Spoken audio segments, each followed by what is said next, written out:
Hello বন্ধুরা, প্রথমে ভিডিওটি দেখো, এরপর ভিডিওর ফানি কমেন্টস পড়বো।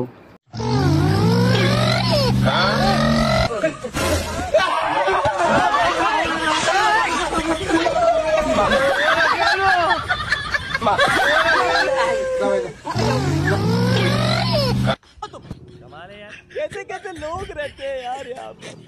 चलो तुमको पागल कुत्ते का गाड़ी उठा के ले जा। দেশে বেড়েছে গাধার সংখ্যা, কিন্তু ভাই এই ভিডিওটি দেখার পর আমার মনে হচ্ছে গাধার সংখ্যা না, দেশে বোকাচোদার সংখ্যা বেশি বেড়েছে।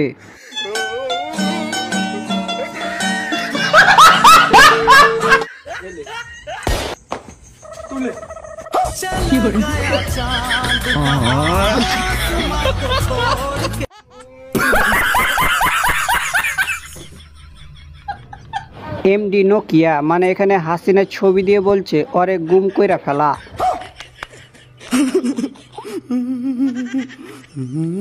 না ভাই, ওরে গুম করার প্রয়োজন নাই, ওই এমনিতেই মরে গেছে।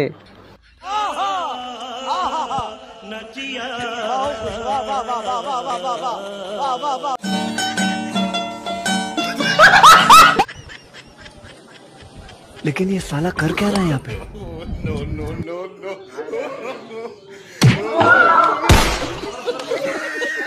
ভাই এমন ভিডিও দিবেন না, পড়তে বসে হাসতেছি, এখন আম্মু ভাবছে আমি প্রেমে পড়েছি। ठीक है, ये बताओ कौन सा सब्जेक्ट अच्छा लगता है?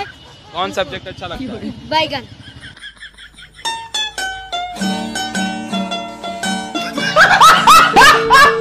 তো বন্ধুরা, ভিডিওটি এই পর্যন্তই। ভিডিওটি ভালো লাগলে একটা লাইক দিবেন, যারা আমাদের চ্যানেল নতুন অবশ্যই সবাই চ্যানেলটি সাবস্ক্রাইব করে দিবেন।